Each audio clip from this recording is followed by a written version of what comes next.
read you a blog I wrote for a friend of mine. She's a Messianic singer. Her name is Hadassah Byrne. And I basically write her blog every month. And so this is what I wrote for Purim. So it's going to kind of segue into sort of what I wanted to talk about. So I'm assuming everybody's familiar with the Book of Esther, right? Yes. Okay. All right.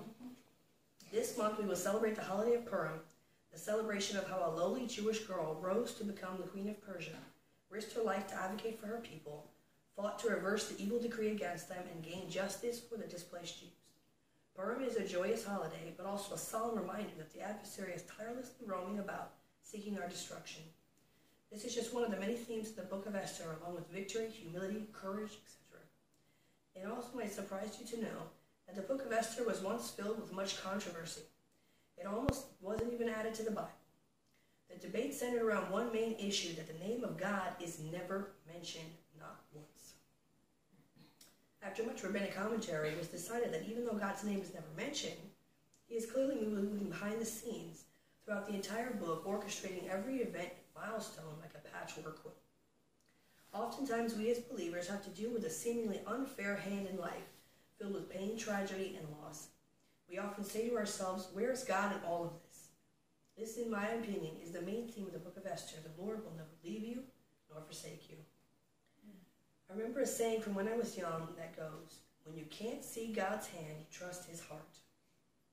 God's love for us is pure, as any true love does. It fights for the highest good always.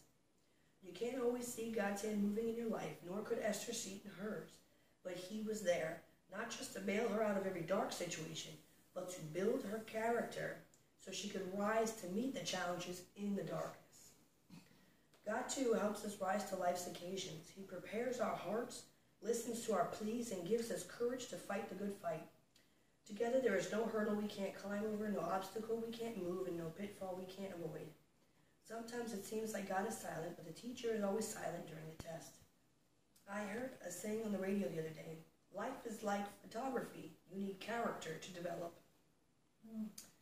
The Book of Esther teaches many lessons, but probably the greatest is how God develops character through adversity. Esther was an orphan being raised by her cousin, yet she handled her loss with grace. She grew up in a foreign land under religious, cultural, and spiritual persecution, yet she obeyed the laws of the land faithfully. Esther was chosen as the Queen of Persia, a job that came with the fear of death at the hand of a fickle king, loss of her personal freedom, not to mention her virginity, to become just one of the many in a sea of forgotten, used, undervalued, and neglected women. Yet she was humble. Esther faced an evil pursuer who sought to kill, steal, and destroy both her, her family, and her people's future. Yet she acted with courage, wisdom, and strength from on high. It is undeniable to anyone who has read the Book of Esther that her circumstances and life's challenges helped to shape who she was and who she desperately needed to become. It is also undeniable that if Esther had failed to rise to any of the above challenges, we would not have a holiday to celebrate, nor a lineage for our Messiah.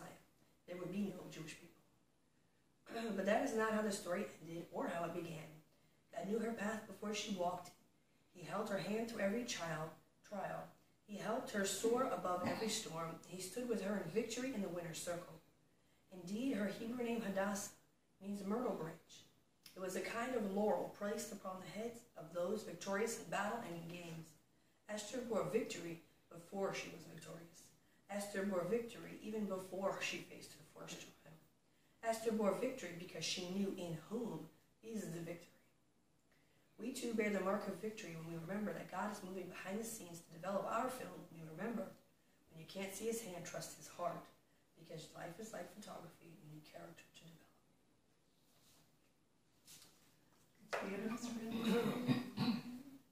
So that was my blog that I wrote, and as I was praying, I was asking the Lord, what to talk to you guys about, because there's so many themes for the Book of Esther that really, are very common, and I could have talked about all of them, but as I went through them one by one, none of them just felt right, and so I'm just like, all right, Lord, and I waited weeks and weeks, even though I knew it was having this tea party, and I'm just like, all right, Lord, when are you going to give me the right message, And I feel like what God wanted me to talk about today was legacy. So I'm going to talk about Esther's backstory, about how her ancestry paved the way for her future success. So kind of the parts that are mentioned, but if you're not really paying good attention, don't really seem like they're a big deal in the story. So I'm kind of going to talk about 3 different aspects here today. So it says in Isaiah 51, 1 through 2a, "Listen to me, you who pursue righteousness, who seek the Lord. Look to the rock from which you were hewn, and to the quarry from which you were dug. Look to Abraham your father, and to Sarah who gave birth to you in pain." So Isaiah is basically telling us to look to our roots to gain perspective on our lives. And so that's kind of what I'm going to talk about, is going back to the roots of Esther's life to gain perspective for us today. So I'm going to talk about this in 3 aspects. One being her being a descendant of Sarah, just like the verse was talking about. One being her being the daughter of Abigail, which the Bible mentions twice that she's the daughter of Abigail. And the third is her inheritance being from the tribe of Benjamin. So I'm going to talk about each of those in greater detail. So there was a famous Messianic rabbi. His name was Rabbi Akiva, who lived around the 50 AD. And he asked this really important question to his students. And it was, how is Esther and Sarah in the Bible linked? And the reason he was asking this question was because the Bible records that Sarah was 127 when she died. And if you remember the beginning of the book of Esther, it says that King Ahasuerus led over 127 provinces. So this being a very odd number, and anybody who knows anything about the Bible knows that numbers are important, because in Hebrew, which is different than in English and in pretty much all ancient languages, the letters have numbers. So the numbers are just as important as words are, because they have meaning. And so the Rabbi Akiva was basically asking his students, what is the connection between these 2 ladies? You know, why is God intentionally using the same number to refer to both of them? What is their connection? And Esther is actually about 13 to 1400 years after Sarah. But as all the Jewish people who have come from Sarah or Abraham, Esther is obviously a descendant of Sarah. And in the beginning, Sarah's name, as we remember, was Sarai. Right? And later, God changed her name to Sarah. Now, Sarah is the only woman in the Bible whose God never changes their name. And she's the only woman in the Bible that God even records her age or her death.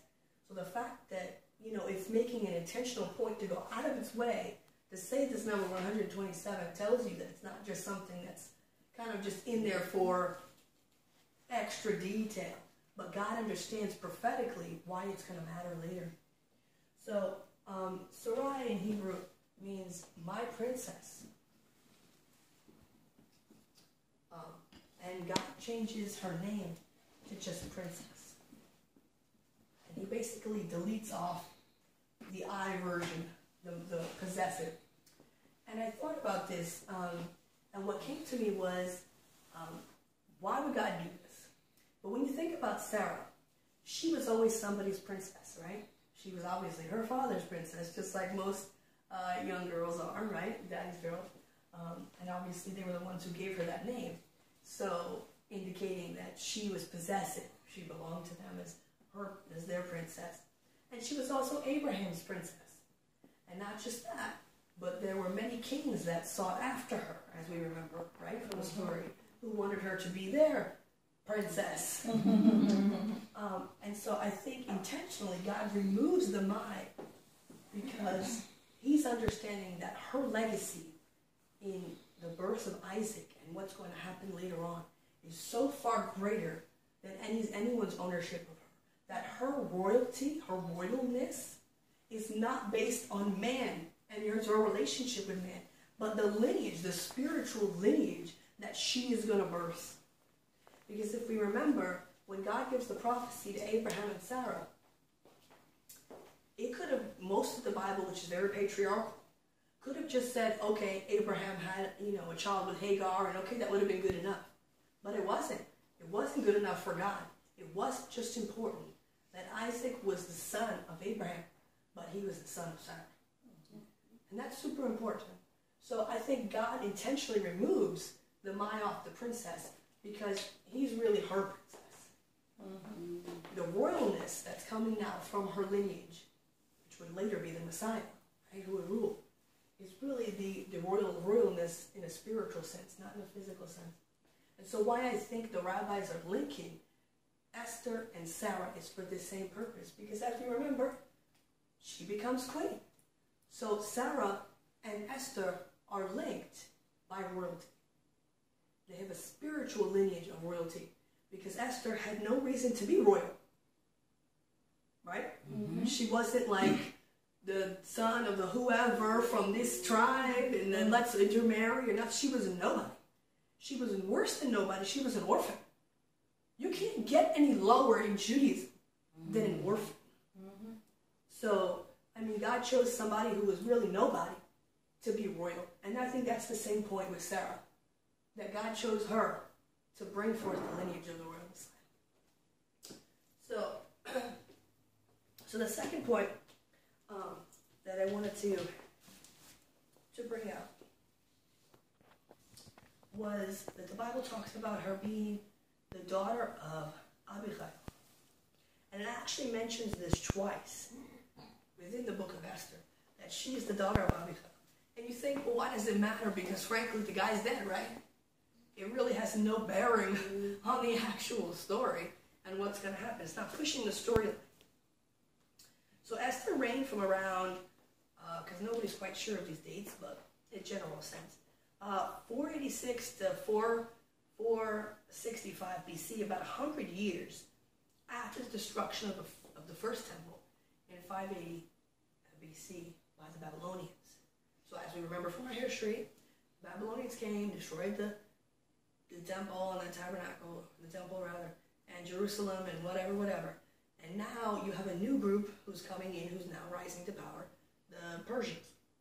So that's kind of where the story comes along. So actually the second temple would be rebuilt about 30 years after its destruction, in about 516 BC under Cyrus the Great. So Queen Esther is reigning about 2 generations after the destruction of the first temple. So why does this matter? Because the book of Esther going out of its way to say who Esther's birth father was. And I believe the reason it's doing this is because of what his name means. So, I'm writing these in English. You guys is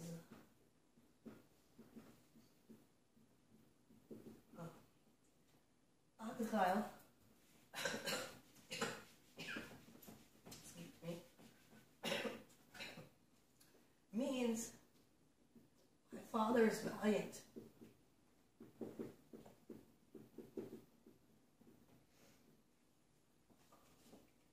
And it's really coming from these 2 Hebrew words here. Av being father. This yod here being my. And then this being that. Which translated Chayil is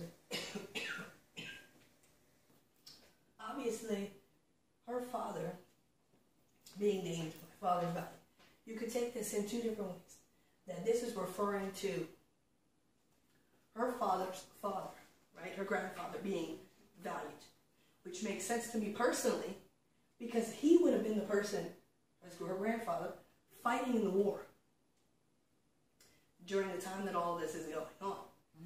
So, why it's going out of the way to point this out is because Esther's family is still living in Shushan, even though the Jews have gone back to rebuild the temple. Right? They've left, right? They're going back, but they're still there. Mordecai and her, they're still there. So, which, if you watch what's the movie? One Night with the King. The beginning starts, I want to go rebuild the tabernacle. First of all, they got the timeline all. But anyway, so, this happened already. So, long before she was a kid. So, in any case, so I think that this is referring to his valiance in battle. And actually, this word, chayil, there's another word in Hebrew called eshet chayil. How many of you know what eshet chayil is? Anybody heard of that? Nobody? Okay. Esther literally means woman of valor.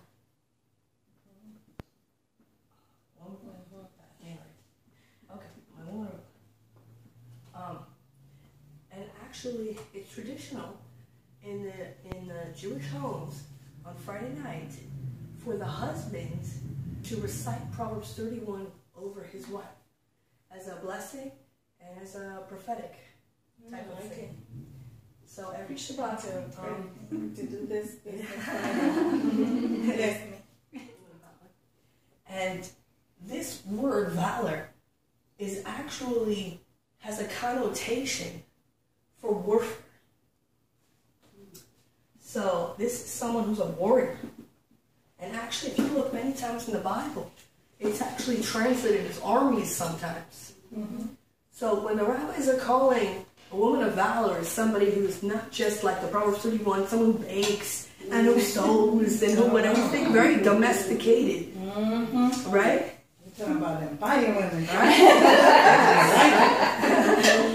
You know what I'm saying? So, you know, those Deborahs, you know.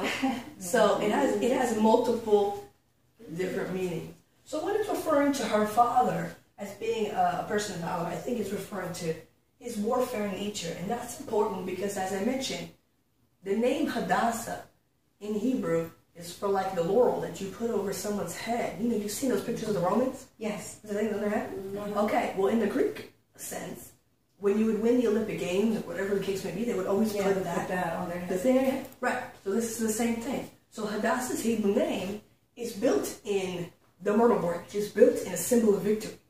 And so it going out of its way to remind Hadassah and us that her lineage is someone who fights. Right. It's not someone who's weak. Mm-hmm. Someone who fights for what they believe in, fights for their family, fights for their home. So this is really important. So, yes. Okay. Anyway, so that's part 2.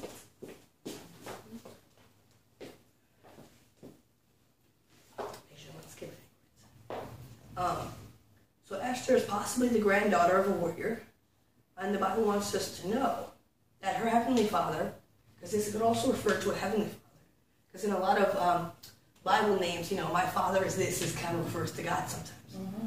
So in either case, whether it's her grandfather lineage or her father in heaven, the storyline wants us to know that God is valiant, that God is strong in her family. And so the third thing, this kind of bridges now into the third thing, which is her being from the tribe of Benjamin. Now, if you remember the tribal allotments, when God is giving, you know, who's who and who's where, Benjamin's allotment is this big. Mm-hmm. It's very small. And if we remember Israel, my bad, picture, whatever, of a current Israel, and this is, I know, right? My people who come to the congregation are like, I need to go to drug school. Anyway, so this is Judah, right? Which comprises a huge portion of Judah. And then within Judah is like this little spot right here in which you find Jerusalem. And this little circle here is Benjamin. Okay? So they basically, their allotment is basically the priests and the temple. This is so deeply important in this storyline that it's her family lineage job was to protect the tabernacle, was to protect the temple. And they failed. Hello. Because of the sin and whatever was going on, we know. So, Benjamin literally means son of my right hand. You know, and anybody who knows anything about warfare, it's always like the right hand is the strong one, the arm of the Lord, the whatever, right? So again, we have a similar theme kind of running through. When Jacob gave his blessings to each of the sons, this is what he said of Benjamin. You know, on his deathbed, the prophecies. He said, Benjamin is a ravenous wolf. In the morning he shall devour the prey, and at night he shall divide the spoil. And when you read that, you kind of think, this kind of sounds very negative. It does. It kind of sounds a little, what's the right word? Like somebody's out for themselves. Like it sounds a little, right? But it's not. Even though it seems harsh, when you break it down, it actually isn't. So Benjamin being a ravenous wolf, man, he was like a go-getter. He was an opportunist. Because you know anything about wolves, they make the most of the opportunities that are afforded to them, right? They don't go out and seek food per se. They kind of just roam around until they find somebody who looks a little weak, and then they go get them, right? So they were the kind of person who made stuff out of the bad circumstances. And actually, I don't think I'll confuse you with more. Okay. And if you remember, like my husband was talking about earlier to our congregation people, that Haman, his heritage goes all the way back to Amalek. In the beginning, when the Jews were leaving Egypt, and they attacked them from behind.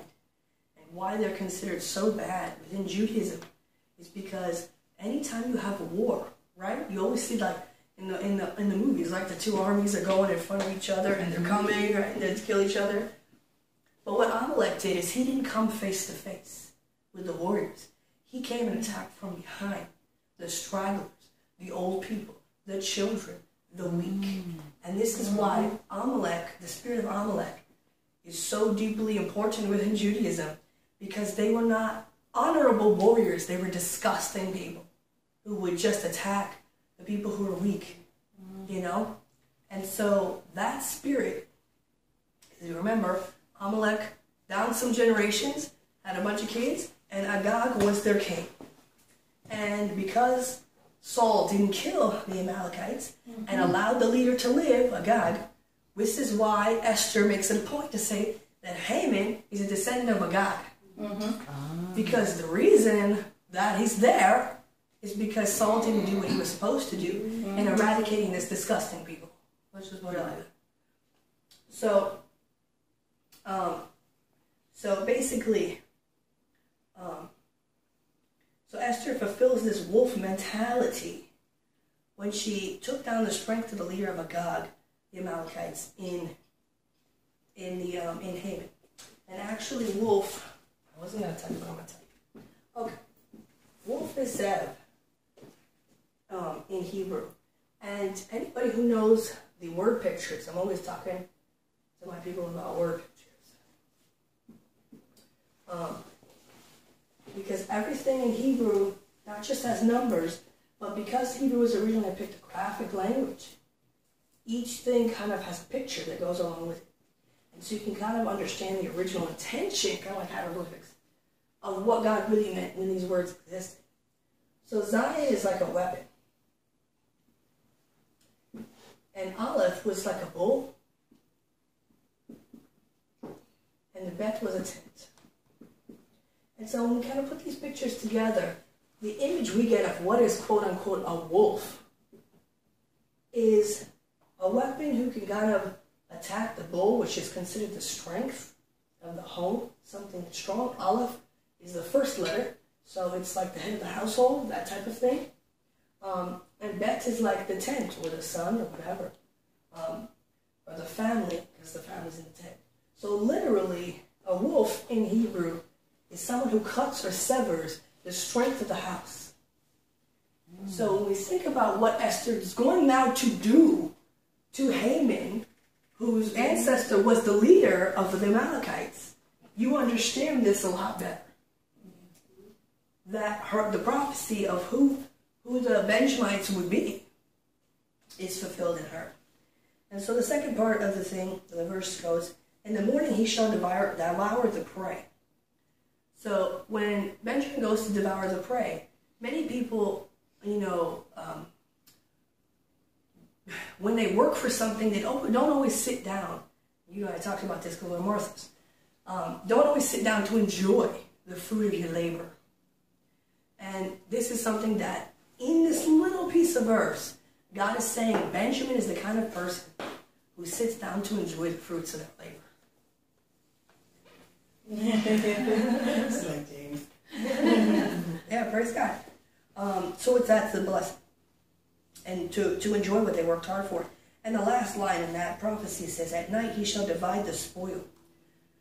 So Benjamin not only ate what he earned, he shared with his brothers and sisters. He shared what he had. So now, when you read that in perspective, that verse again, Benjamin is a ravenous wolf, in the morning he shall devour the prey, and at night he shall divide the spoil. Now you kind of see the perspective that the tribe of Benjamin will be known as opportunists who enjoy their efforts and share with others what they have. That doesn't sound so bad. Well, it's supposed to be a blessing, so I'm thinking it's got to be good. It's got to be good somehow, right? Yeah. So we see this also in Esther, because she made difficult circumstance, right? Because listen, we think queen is like, oh, this is a great thing, like to be queen. This was not a great thing to be queen. I mean, the king was just, he almost killed the last one. Okay? You know what I'm saying? This was not a good thing. To be a queen in a pagan land, okay, where they didn't understand your customs, you had to hide who you were. Not to mention, you know, you were at the king's beckoning whenever you wanted to do, and actually, traditionally speaking, this is not mentioned in the bylines of actually the book of Esther, but when the king asked for Vashti to appear before him, in the undertone of what's insinuated is when he asked her to appear before the people wearing her crown. The insinuatingness of what the king was asking was, appear before the people only wearing your crown. And so, so the king was not somebody who clearly honored women, cared about modesty or anything of that nature. So he was somebody who just wanted to show off the things that he had to whomever, right? So her being queen, like a trophy, basically. yeah, exactly, a trophy, right? So you know, and it's actually also tradition that Vashti, I think, was the granddaughter of Nebuchadnezzar, the guy who was leading the charge of the Babylonians that destroyed the temple. So there was a, like in most countries, you know, they marry with each other to make themselves strong and whatever. So she's coming now to replace a Babylonian royalty person. I mean, so there's a lot going on here that's not really, yeah, because you know, the Babylonians didn't see the Jews like, they saw them like they were nothing. Exactly. Well, like immigrants here in America. Yeah, just throw them out of the country. I know that right now. But they're like, don't throw her out. Yeah. So, in any case, so clearly Esther made the best of what was a difficult circumstance and came to appreciate the finer things in life. And she shared credit with others, namely with Mordecai. So we see those three prophecies of Benjamin, even in Esther. So to put it together, here's what we learned about Esther's backstory. So she got royalty through her lineage with Sarah. They shared titles and they shared numbers, right? Sarah, meaning princess, was sought after by many kings, and Esther was chosen by King Ahasuerus to be queen. Not to mention Sarah's numbers were 127. And Esther ruled over 127 provinces. And she learned valor through her father's lineage, right? Because possibly her family was heroic. And the third thing we learn through her tribal with Benjamin is that she was a sharer of wealth. That Benjamin would divide the spoil amongst his brothers and share what they won in battle.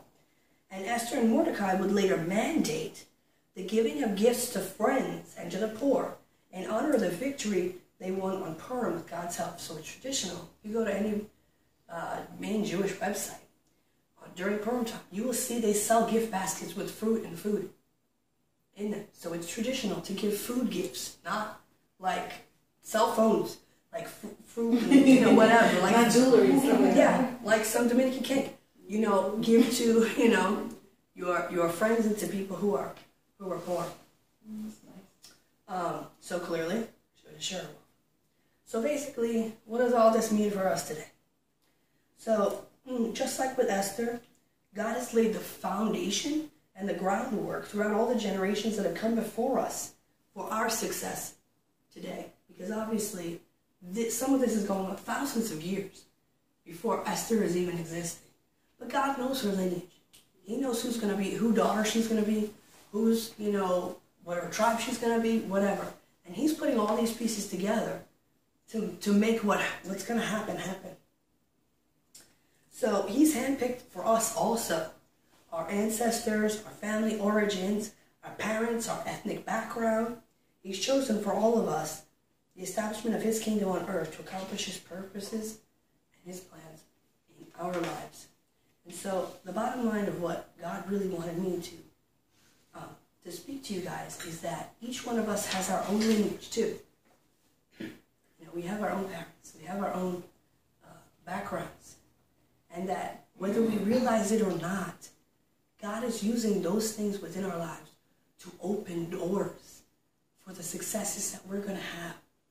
And sometimes we're not really conscious of all those things that God has planned from the foundation of the earth for the people we're going to meet, for the ministries we're going to have, for this, what's going on here. That there has been so much work on the Lord's part to make these things happen, and to make us successful.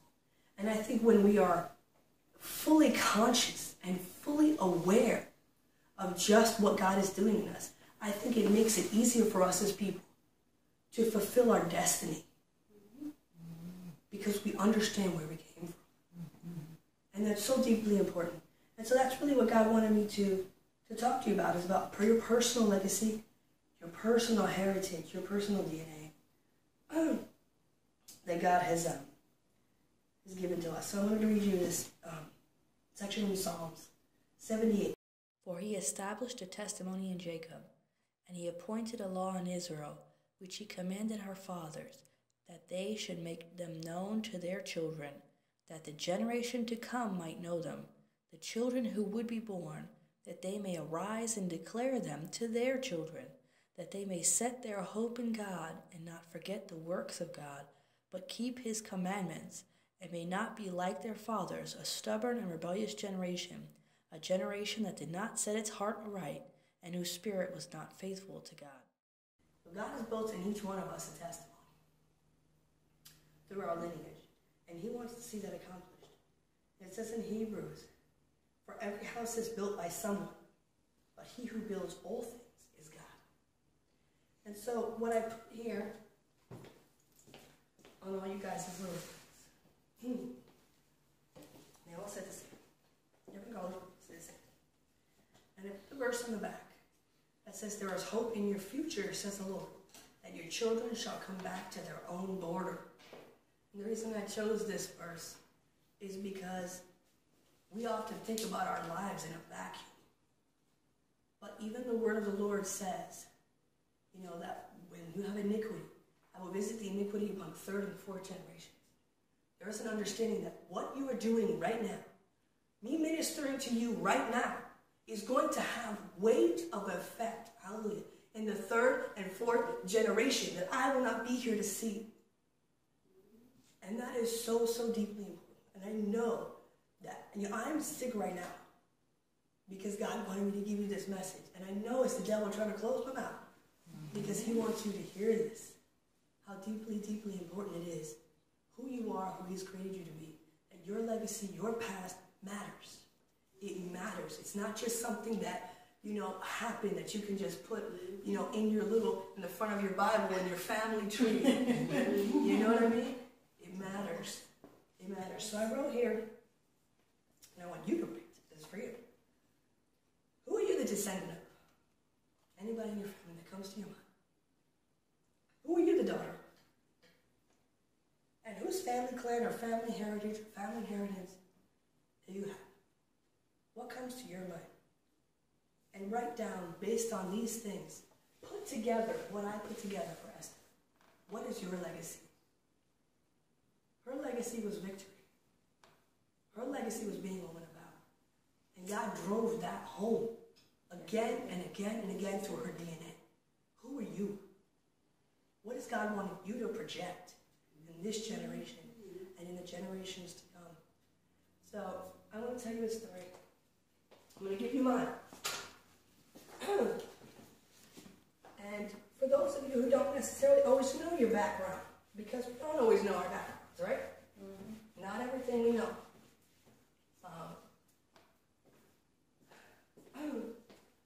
So I'm going to tell you a story about my parents. We're now since with the Lord. My father was an extremely kind, gentle, humble person. When you thought about Yeshua, there was a picture of my father. He was that kind of person, and I remember, even as a child, because I was never someone who always did bad things. I was someone who always did the right thing, but my mouth is what got me in trouble. I was always smart mouthing, you know what I'm saying? And so I remember growing up and genuinely feeling, personally, that I wasn't even worthy of my father. I remember thinking that as a child. My father was so good, I can't even merit to be his daughter. And I remember thinking that, you know, as a young girl. And he passed away a little over a year ago, in his 80s. And when I was up there, and I had gotten some things that his sister gave me when he passed away, some drawings that he did as a child. Nature things mostly, Indians. And if you had actually ever heard my father speak in tongues, it sounded like a Native American language, which was so funny because he was so deeply fascinated with them. But this was the one, and I'll pass it around because it's hard to see because these are literally like 80 years old. Wow. This is something my father drew. This was a school project, and he kept these all these years. This was a school project that my father did. It said, drawn March 11th, 1941. What Americanism means to me. Americanism is an attitude of men upholding certain principles. And 2, breaking down racial prejudice. Now, if you understand what that means in 1941, to be a white guy in a community with all white people, and to stand in front of those white people and make a statement like this in days when there was still segregation was a huge deal. And if you knew my father later in life, in the 80s, when I was, you remember the whole AIDS crisis? Before people really understood what AIDS was, it was like the bubonic plague, remember? For those of you who are alive then, it was a big deal. Like, don't breathe on me, don't touch me, don't come near me. And my father had led Bible studies in his home and invited some African-American HIV people in his home. And he had always prided himself on that. People that were outcasted by everybody else were welcome with him. And, you know, so when I think about these kind of things, and my mom, who, you know, would always joke, and I even said this joke in front of Jasmine when she was first here, and I was like, oh my God, what was I saying? Because some people don't understand, you know what I mean, the legacy. And I would always joke with my mom, because she'd like to watch Roots and stuff like that. Excuse me. I want to say, you know, you're black on the inside, you know, and it was kind of a joke. It was a family thing, and I said it to you, remember? I don't remember that, the first day. And then I looked at my husband later, I'm like, oh my God, what did I say? I hope she didn't think I meant that like, it's a bad thing. And years later, with my husband, and he would always joke with me. He wasn't, excuse me.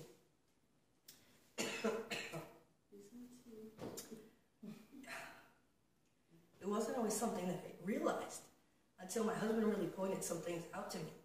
That at Jewish Jewels, which was a Jewish ministry, Messianic Jewish ministry, we would have a lot of people come, you know, into the store and whatever. And so sometimes some African-American people would come in, be curious about the Jewish roots and stuff and whatever. And it's happened to me so many times, whether it be at temple or at the Jewish Jewels.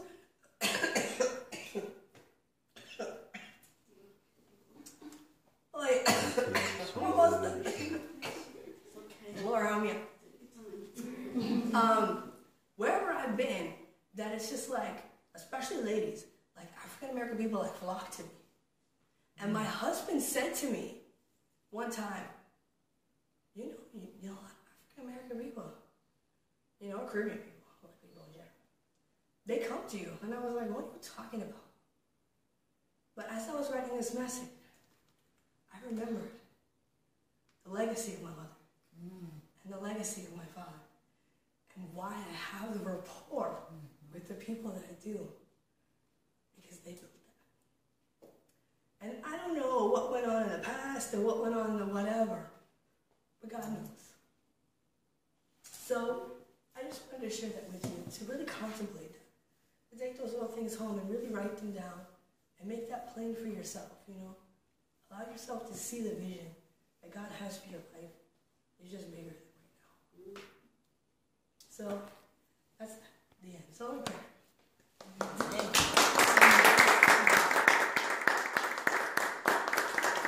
Let's pray together. Father God, I just ask you, Lord, that you would make the things that you want us to remember in our lives. On this Shabbat Zechor, this Shabbat remembrance, Father God, that you allow us to remember the things that you want us to remember about the past that you have set before us, Lord.